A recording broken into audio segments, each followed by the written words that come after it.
안녕하세요. 정통 풍수지리 해석을 통해 삶의 기운을 정돈하는 지지풍수입니다. 오늘 영상에서는 많은 분들이 놓치고 있는, 그러나 실제로는 집안의 재물운에 깊은 영향을 미치는 공간, 바로 주방에 대해 이야기해 보려 합니다. 주방은 단순히 음식을 조리하고 식재료를 다루는 공간이라고 생각하기 쉽지만, 풍수에서는 이곳을 재물의 기운이 시작되고 건강과 운이 흐르는 핵심 공간으로 여깁니다.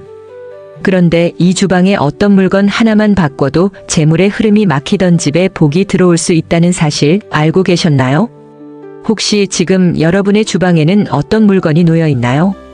그리고 그 물건들이 재물의 기운을 끌어들이고 있는지 아니면 막고 있는지 생각해 보신 적 있으신가요? 오늘 지지풍수에서는 전통 풍수 이론을 바탕으로 주방에 어떤 물건을 두었을 때 재물운이 살아나는지 그 대표적인 3가지 핵심 아이템을 하나씩 알려드리겠습니다. 지금부터 소개할 이 3가지는 모두 일상에서 쉽게 접할 수 있는 물건들이지만 어떻게 배치하느냐, 어떻게 관리하느냐에 따라 운이 흐름이 완전히 달라질 수 있습니다. 지금 주방에 무엇이 놓여 있는지, 그리고 그 물건이 여러분의 재물운에 어떤 영향을 주고 있는지를 끝까지 함께 보시면서 체크해 보시기 바랍니다. 첫 번째는 쌀통입니다. 풍수에서 쌀은 단순한 식재료가 아닙니다. 쌀은 예로부터 집안의 재물 기운, 풍요의 상징, 그리고 귀인을 끌어들이는 복의 씨앗으로 여겨졌습니다. 곡식이 가득한 집에는 복이 들어오고 쌀이 비어있는 집에는 기운이 빠져나간다는 말이 전해지는 것도 이 때문입니다. 그렇기 때문에 쌀을 보관하는 쌀통은 단순한 저장 용기가 아니라 재물의 기운을 담는 그릇이자 집안의 경제 흐름을 상징하는 풍수 핵심 아이템입니다. 이처럼 중요한 의미를 지닌 쌀통은 단순히 어디에 두느냐를 넘어 어떻게 관리하느냐에 따라 그 효력이 완전히 달라지게 됩니다. 지금부터 쌀통과 관련된 풍수 원칙을 하나씩 알려드리겠습니다. 첫째, 쌀통은 반드시 쌀이 가득 찬 상태로 유지해야 합니다. 비어있는 쌀통은 곧 재물이 비어있는 상태를 의미하며 이는 무의식적으로도 재정 불안감을 유발할 수 있습니다.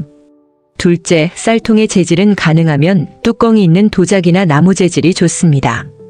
이는 외부의 기운으로부터 쌀의 기운을 보호하고 기운을 안정적으로 보존하기 때문입니다. 셋째, 보관 장소도 중요합니다. 쌀은 햇볕이 강하게 드는 곳이나 열이 많이 발생하는 곳보다는 서늘하고 통풍이 잘 되는 어두운 공간에 보관하는 것이 좋습니다. 이때 너무 습하거나 눅눅한 장소는 피해야 하며 가장 좋은 위치는 싱크대 아래 찬장 안쪽 또는 주방 구석의 서랍형 수납장입니다. 넷째, 쌀통 위에는 절대로 물건을 올리지 마세요. 쌀통은 재물의 기운을 담는 그릇입니다. 그 위에 다른 물건을 올리는 것은 재물을 짓누르는 행동, 즉 운의 흐름을 막는 배치로 간주됩니다. 마지막으로 쌀통 안에 붉은 천 조각이나 복자 모양의 작은 부적을 함께 넣는 것도 좋은 방법입니다. 이는 쌀의 기운을 정화하고 재물의 기운을 안정시키며 강화하는 작용을 합니다.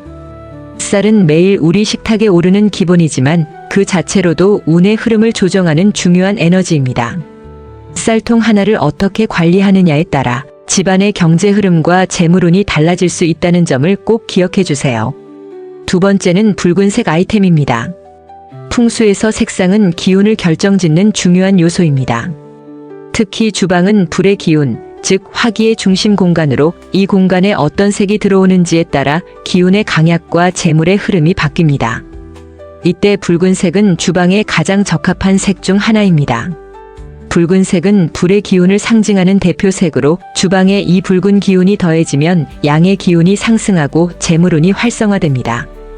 그렇다면 어떻게 붉은색을 활용해야 할까요? 가장 대표적인 방법은 주전자나 냄비, 행주, 수건, 앞치마, 조리도구, 손잡이 등의 붉은색을 포인트로 활용하는 것입니다.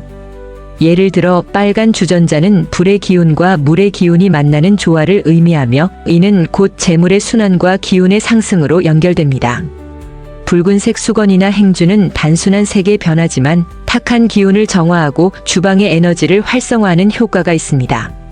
그런데 중요한 것은 과유불급, 즉 너무 많아도 좋지 않다는 점입니다. 붉은색은 기운이 강한 색이기 때문에 전체 주방을 붉은 톤으로 도배하게 되면 오히려 화기의 과잉으로 기운의 균형이 무너질 수 있습니다. 이럴 때는 붉은색을 전체 공간 대비 약 10에서 15% 정도만 활용하는 것이 이상적입니다. 붉은색은 주방의 한쪽 벽면 장식, 식탁 위 소품, 수납 바구니, 앞치마나 타월로 충분합니다. 또 주의할 점은 서쪽이나 북쪽에 위치한 주방은 금기운 또는 수기운이 강한 방향입니다. 이런 경우 붉은색은 오히려 기운의 충돌을 일으킬 수 있으므로 포인트로만 최소한으로 사용하는 것이 바람직합니다. 작은 붉은 포인트 하나가 기운을 살리고 재물의 흐름에 온기를 불어넣어 줄 수 있습니다. 적절한 붉은색 활용은 주방 풍수를 실천하는 가장 쉬운 첫걸음입니다. 세 번째는 보이지 않는 칼꽂이입니다. 풍수에서 칼은 기운을 자르고 끊는 도구로 여겨지기 때문에 주방에서 칼을 어떻게 배치하고 관리하느냐는 재물운, 가족관계, 건강운에 직접적인 영향을 미치는 요소입니다. 칼은 반드시 사용 후 즉시 깨끗이 세척하고 외부에 노출되지 않도록 보관하는 것이 가장 중요합니다.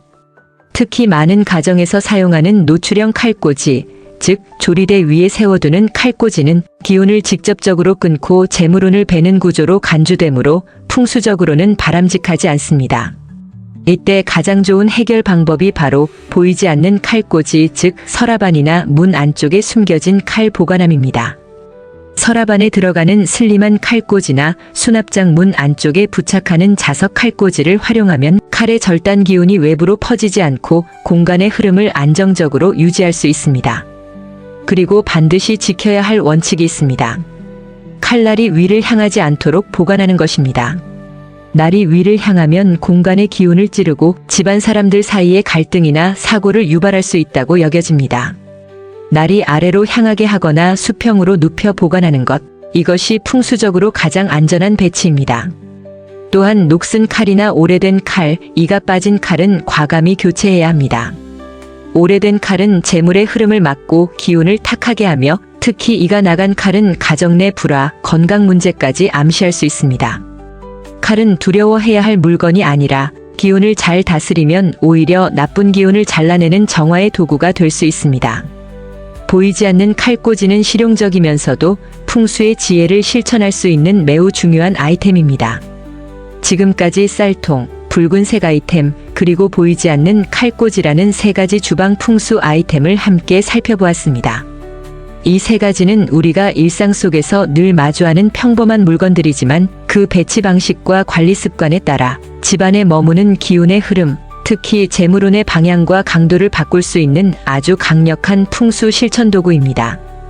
풍수란 결코 복잡하거나 어렵지 않습니다. 기운을 보는 눈을 기르고 그 흐름을 정갈하게 다듬는 작은 마음에서부터 시작됩니다. 아무도 보지 않더라도 내가 쓰는 그릇을 반듯하게 놓고 내가 드나드는 공간을 깨끗이 정리하는 것, 그 자체가 바로 복을 맞이할 준비이며 오늘부터 실천할 수 있는 가장 쉬운 풍수의 시작입니다. 주방은 여러분의 삶을 지탱하는 공간이자 가족의 건강과 재물의 문이 열리는 곳입니다. 오늘 알려드린 소소한 실천이 여러분의 집에 복된 기운이 흐르는 계기가 되기를 바랍니다.